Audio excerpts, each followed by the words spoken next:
Hey guys, Paradox here. Today I've got a package from GAN containing the brand new GAN 356XS, so let's check it out.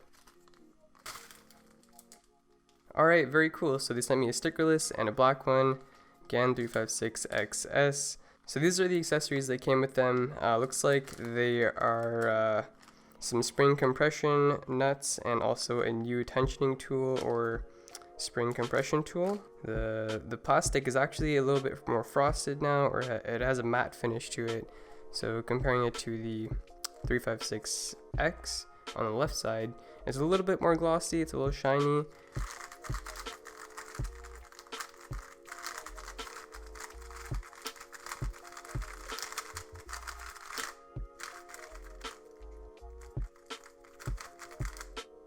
It's not too fast. Normally Gamecubes I've found have been really uncontrollable out of the box. This one's actually pretty good. It's not too fast. It has a decent amount of resistance to it. The turning isn't super effortless, so it does have the resistance, allows you to control it a bit more. It doesn't overshoot as easily. Alright, so taking a look inside the cube, we can see the new spring compression mechanism they've added that works in conjunction with the spring tensioning system. The blue piece is what keeps the nut secured to the core, and rotating the whole spring changes the tensions to one of the two shown on this blue piece. This is done by having different depths on these inner notches. So in this case it's either 1 or 3, with this third symbol for when you want to remove the whole spring. The other dark blue pieces that came with the cube have a 2 and a 4 on them, giving you more options for spring tensions. Number 1 is the tightest and number 4 is the loosest setting. Okay, so now there's also the new spring compression mechanism, which is similar to what Moyu did with their GTS3. You use the included trident looking tool to push the rest of the spring down and then rotate counterclockwise to increase the distance between the blue piece and the nut, effectively compressing the spring. There are 6 different spring compression settings, and when the blue part is flush with the nut, that's the loosest setting because the spring isn't compressed at all. Alright, so now let's talk about the new magnet adjustment mechanism GAN has added to this. So how it works is you slide the magnet to one of the 3 settings that will offset the edge magnet from the corner magnet, changing the overall strength. So if you slide it closest to the core, it has a very light magnetic feel, similar to a GTS2M, maybe even a little bit lighter than that.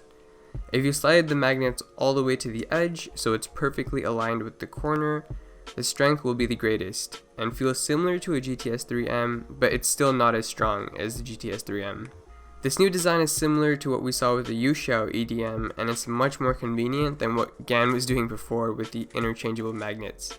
However, I still think that all these new magnet and adjustment spring mechanisms are doing is just reducing the time you'll be spending setting the cube up at the start. Because realistically, after you've found the perfect setup for you, you won't really be messing with the magnets and springs that often anyway. But no doubt, this is still a really cool way of approaching the problem, and I look forward to seeing more future designs from GAN. As far as the performance goes, I think this may be one of the best GAN cubes yet. The performance is just as good, if not better, than the 356X. I also personally like the smooth and light feeling of the XS. It's more natural and fluid feeling than the X, which feels more snappy, kind of like the 354M, but not as much. Out of the box, it seems like a quieter and a little bit smoother version of the 356X. So here's a quick sound test so you can kind of get an understanding of what this one might feel like.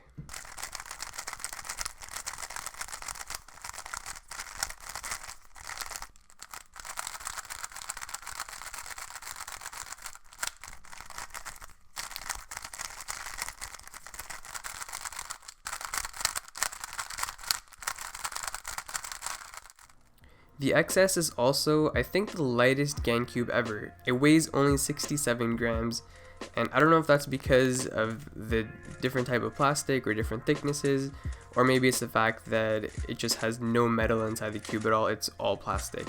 Whatever the case may be, it's a very light feeling cube, but it's not cheap feeling. It still feels extremely high quality because of how the plastic feels. So the lightness is kind of a good thing. It doesn't feel low quality because of how light it is. Out of the box, it was quite over lubed, which kept it controllable, but now that I've broken it in, it's a lot faster, especially at tension setting 3, which is fairly loose, so keeping it at setting 1 helps me control the cube more.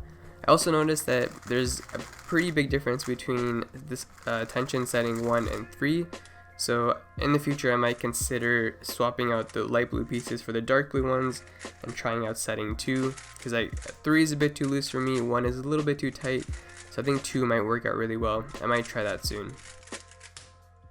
The only thing I don't like about the XS is the matte plastic finish. I find that sometimes my grip isn't as great because of it, however I am getting used to it slowly. You can get this cube right now from shop.gamecube.com or from Speedcube Shop for $60 US. Check out the links in the description. I would recommend this cube most to those who are very particular with their cube settings and would like as much control and customization as possible. If you don't already have a Gamecube, this would definitely be worth the investment. Anyway, that was it for this review, guys. I hope you found it helpful.